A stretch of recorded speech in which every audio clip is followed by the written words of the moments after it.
ایک دن آقا کریم علیہ السلام ایک چٹان کے اوپر بیٹھے تھے اور حضور علیہ السلام قدید کھا رہے تھے. یہ خشک گوشت جو کر کے اس کو بعد میں جب پکایا جاتا ہے تو اس کو قدید کہتے ہیں, یا سرید تھی, حضور کھا رہے تھے. تو ایک خاتون وہ گزری اور اس کے بارے میں اہل علم کہتے ہیں کہ وہ بڑی زبان دراز تھی اور وہ مردوں کو بھی ایسی ایسی باتیں کرتی کہ لوگ جو ہے وہ اس کی شر سے بچا کرتے تھے. تو اس نے کہا کہ آپ تو ایسے کھا رہے ہیں جس طرح کے عبد کھاتے ہیں. تو حضور علیہ الصلوۃ والسلام نے فرمایا اگر میں عبد نہیں ہوں تو کون عبد ہے؟ فرمایا میں سب سے بڑا عبد ہوں. تو جب یہ بات سنی تو اس کے قدم رک گئے اور اس نے حضور علیہ السلام کی خدمت میں عرض کی کہ حضور آپ پھر اکیلے ہی کھا رہے ہیں, مجھے بھی کھلائیں. تو حضور نے ایک لقمہ اٹھایا, فرمایا لو تم بھی کھا لو. تو اس نے کہا یہ نہیں, بلکہ جو آپ کے منہ میں ہے میں وہ کھانا چاہتی ہوں. تو حضور علیہ الصلوۃ والسلام نے اپنے منہ کا نوالا نکال کر کے اس کے منہ میں ڈال دیا. تو کہتے ہیں کہ اس کے بعد کبھی بھی اس کی زبان پر کبھی فحش بات آئی نہیں تھی. حضور کے جوتے کی وہ برکت تھی اور اس کا وہ فیضان تھا کہ اس کے اندر ایسی روشنی ہو گئی.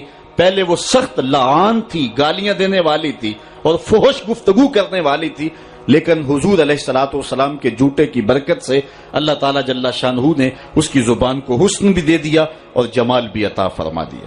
تو حضور علیہ الصلوۃ والسلام کی عادت تھی کہ آقا کریم زمین پہ بیٹھ کے کھاتے, جھک کے کھاتے. فرماتے میں ایسے کھاتا ہوں جس طرح عبد کھاتے ہیں. وَيَلْبَسُ الْغَلِيظ, اور آقا کریم علیہ السلام موٹے کپڑے پہنتے تھے. باریک ترین کپڑے پہننے سے حضور نے گریز کیا ہے اور یہ علامت تکبر ہے کہ باریک ترین لباس پہنا جائے. تو حضور موٹا لباس پہنتے تھے. وَيَرْكَبُ الْحِمَارَ, اور آقا کریم علیہ الصلوۃ والسلام دراز گوشت کے اوپر سوار ہوتے تھے. ویسے اگر حضور سے نسبت نہ ہو تو گدھا کہیں گے, اب نسبت میرے رسول سے ہو گئی ہے تو اس کا نام ہی بدل گیا.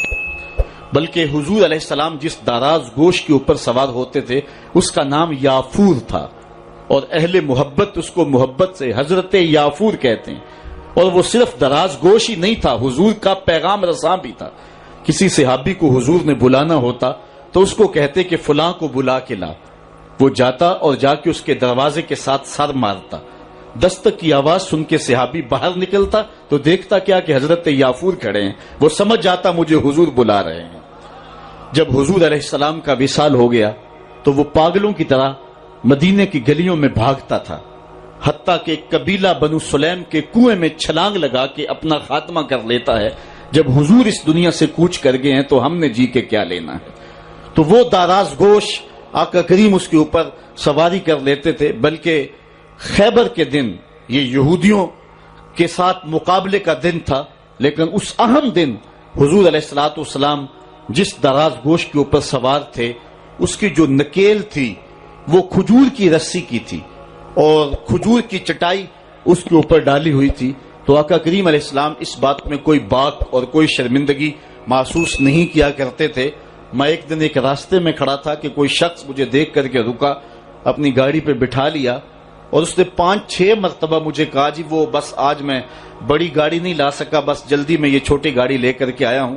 اسے بار بار شرمندگی ہو رہی تھی کہ یہ میری گاڑی چھوٹی ہے, لیکن ذرا دیکھیے جب انسان کے اندر فطرتاً چھوٹا پن نہ ہو اور وہ احساس کمتری کا شکار نہ ہو تو اس کے اندر یہ چیزیں نہیں ہوا کرتی تھی. حضور علیہ السلام دراز گوشت کے اوپر سوار بھی ہوتے تھے اور کسی کو اپنا ردیف بھی بنا لیتے, اور لازمی نہیں کہ کسی کو ردیف بنانے کے لیے حضور کسی عالی نسب شخص کا انتخاب کرتے, بلکہ غلاموں کو, لاچاروں کو اور انتہائی مسکین لوگوں کو حضور علیہ السلام اپنا ردیف بنایا کرتے تھے. بلکہ فتح مکہ کے دن یہ اسلام کی عظمت کا اعلان کرنے کا دن ہے. اس دن حضور علیہ السلام کا ردیف کون تھا جو اتنا زیادہ عمر نہیں رکھتا تھا اور حضور کے پیچھے بیٹھے خوشی سے جھومنا چاہتا تھا, اور آقا کریم علیہ السلام کا سر انور یوں جھکا ہوا تھا کہ حضور علیہ الصلوۃ والسلام کے امامے کا کور جو ہے وہ اونٹنی کی کوہان کے ساتھ لگی ہوئی لکڑی کے ساتھ لگ رہا تھا, اور اس انداز سے حضور مکے میں داخل ہو رہے تھے. اور حضور کا اس دن ردیف حضور کے ساتھ اس اہم دن سوار کون تھا تو تاریخ کے اندر جواب ملے گا, وہ اسامہ بن زید تھا. حضور کا منہ بولا بیٹا حضرت زید بن حارثہ کا فرزند, جو حضرت ام ایمن کا بیٹا بھی ہے اور حضرت زید بن حارثہ کا بیٹا بھی ہے.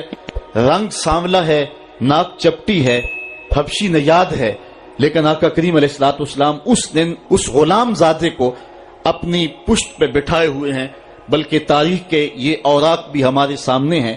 حضرت حسن رضی اللہ تعالی عنہ حضور کے ایک زانو پہ کھیلتے تھے تو دوسرے زانو پہ حضرت اسامہ بن زید کھیلتے تھے، بلکہ حضور علیہ السلام ایک کندھے پہ حضرت امام حسن کو اٹھاتے ہیں تو دوسرے کندھے پہ حضرت اسامہ کو اٹھاتے ہیں۔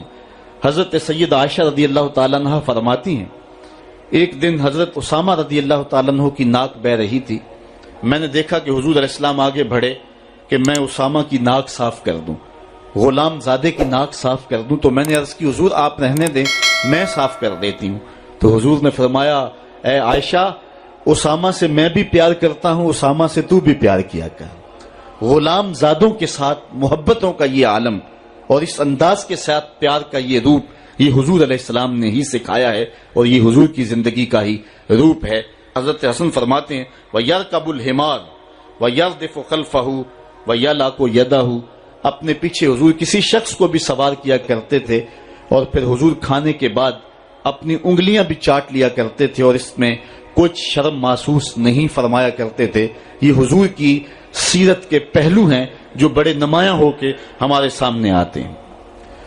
حضور نبی رحمت صلی اللہ علیہ وسلم کی سیرت کا رنگ بیان کرتے ہوئے حضرت انس رضی اللہ تعالیٰ عنہ بیان فرماتے ہیں کان رسول اللہ صلی اللہ علیہ وسلم احسن الناس و اجود الناس و اشجع الناس، کہتے ہیں حضور کائنات میں صورت اور سیرت کے اعتبار سے سب سے حسین تھے، حضور علیہ السلام سب سے زیادہ سخی تھے اور حضور علیہ السلام سب سے زیادہ بہادر تھے۔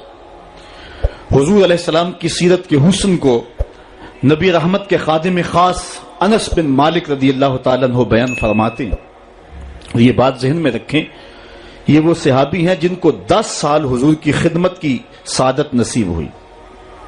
8 سال کی عمر تھی کہ جب حضور مدینے میں تشریف لائے تو حضرت ام سلیم جو حضرت انس کی والدہ ہیں حضور کی خدمت میں پیش کر گئے، حضور یہ بیٹا ہے، گھر کا کام کاج کیا کرے گا، ضرورت پڑے تو اس کو کہیں بھیج لیا کرنا، یہ آپ کی نوکری کیا کرے گا۔ 10 سال حضور مدینے میں گزارے تو حضرت انس نے 10 سال حضور کی نوکری کی۔ کہتے ہیں خدمت النبی صلی اللہ علیہ وسلم 10 سنین، میں نے پورے 10 سال حضور کی نوکری کی ہے۔